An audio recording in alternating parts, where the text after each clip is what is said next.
Se você tivesse me falado que Aldous Huxley tinha previsto o nosso presente quase 100 anos atrás, eu teria lido Admirável Mundo Novo muito mais cedo. Como eu não quero que você cometa o mesmo erro que eu tô aqui deixando esse livro de recomendação. Vamos conversar aqui nesse vídeo sobre os pontos que mais me chamaram a atenção durante a leitura. Não significam que são os únicos pontos que o livro aborda. Então fique à vontade para deixar aqui embaixo nos comentários o que mais te impactou durante essa leitura. Em Admirável Mundo Novo, o Aldous Huxley projeta uma história que acontece no ano de mais ou menos 2500. Mas nós chegamos lá bem mais rápido, hein? Em que temos uma sociedade utópica projetada artificialmente com um único objetivo: estabilidade social. Mas utopia para uns é a distopia de outros, e aqui estamos. Os grandes heróis dessa sociedade são esses dois caras, Ford e Freud, pais do Fordismo e da psicanálise, respectivamente. Eles são tão importantes aqui que a contagem de anos deixa de ser depois de Cristo e passa para depois de Ford.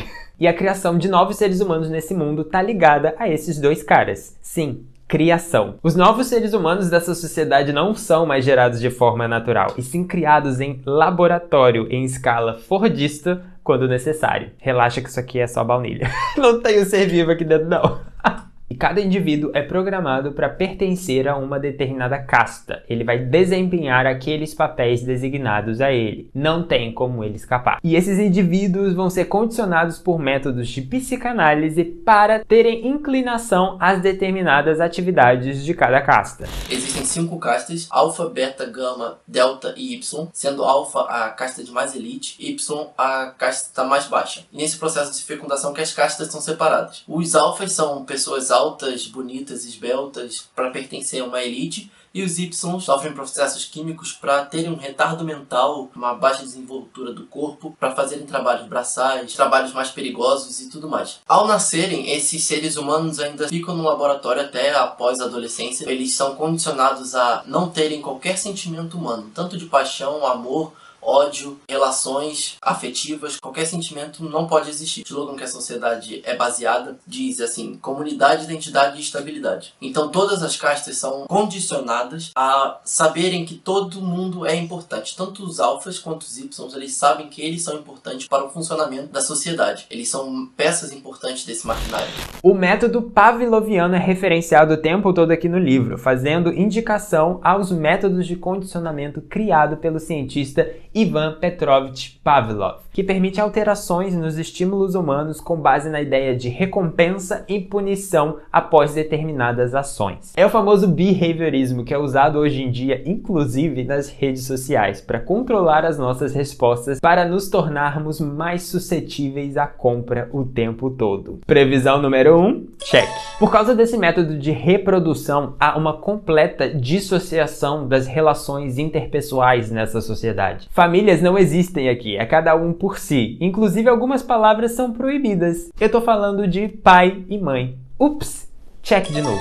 Ninguém é de ninguém nessa sociedade, literalmente. A monogamia não só não é a norma, como ela também não é incentivada. As pessoas vivem num estado de promiscuidade total, em que o prazer pessoal, principalmente o sexual, é mais importante do que criar laços significativos com outras pessoas.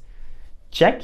Desconforto, dor, luto, sofrimento, sentimentos negativos. Ninguém sente nada disso aqui, porque existe uma droga amplamente difundida e utilizada que inibe esses sentimentos. É a famosa soma. Essa droga, ela é servida na comida, ela te retira da realidade. E ela é distribuída em algumas doses. Por exemplo, você sentiu uma dor de cabeça, você sentiu uma preocupação, toma uma dose de soma. Quando acontece um caso de paixão, aumenta a sua dose de soma para você esquecer tudo isso. E quando os casos são mais graves, aumenta a dose de soma a ponto de fazer a pessoa dormir. Uma sociedade que se recusa a se sentir desconfortável, a sair da zona de conforto, a se desafiar, e o algoritmo tá sempre de olho, porque durante as pesquisas para eu fazer esse vídeo, olha o post no Facebook que ele me recomendou. Ninguém quer sentir dor, galera, mas olha só, a dor faz parte da vida. Check.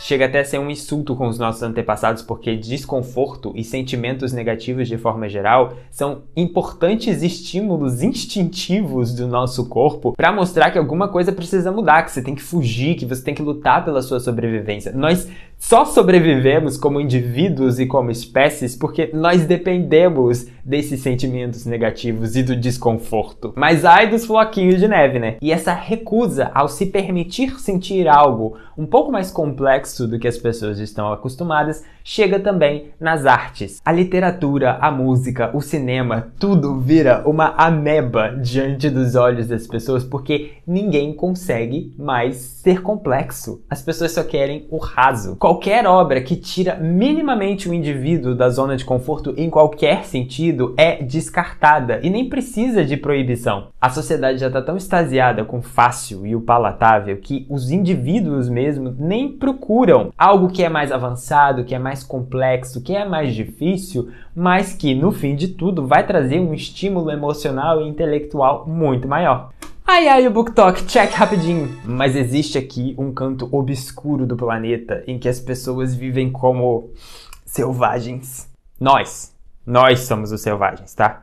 Se você ainda não entendeu, as pessoas normais. Esses indivíduos se agarram completamente aos antigos costumes e são alheios ao que acontece na Nova Londres. Mas tudo isso pode mudar aqui em Admirável Mundo Novo quando nós temos personagens que não parecem se encaixar com os papéis que eles deveriam desempenhar. Não vai mudar.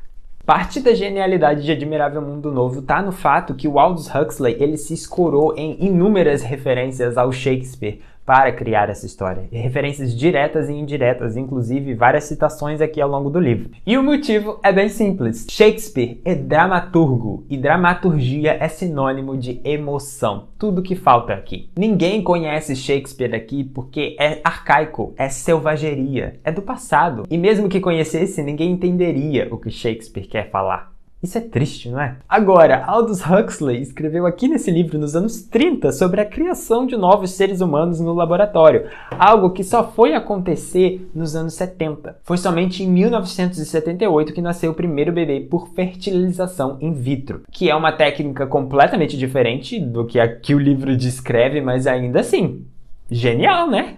Porém, teve uma questão científica dentro do livro que envelheceu bem mal e muito rápido. O Aldous Huxley não previu isso. A formação do indivíduo condicionado para determinadas funções se dá por métodos arcaicos aqui na história. Esse condicionamento é feito por métodos comportamentais. Isso porque, apesar da ciência já ter conhecimento sobre a propagação de determinadas características físicas através da reprodução dos seres vivos vindas lá do Mendel e as suas ervilhas no século XIX, foi só na década de 50 que a estrutura do DNA foi confirmada e observada em laboratório. E é só com esse conhecimento mais profundo sobre o DNA que noções modernas de engenharia genética podem surgir. A engenharia genética é essa área que permite a modificação dos genes dos seres vivos para que você coloque aquele ser com determinadas características que você deseja. É a manipulação do código genético que faz aquele ser. Então, se Aldous Huxley tivesse esperado mais alguns aninhos, ele poderia ter incorporado essa noção aqui no livro.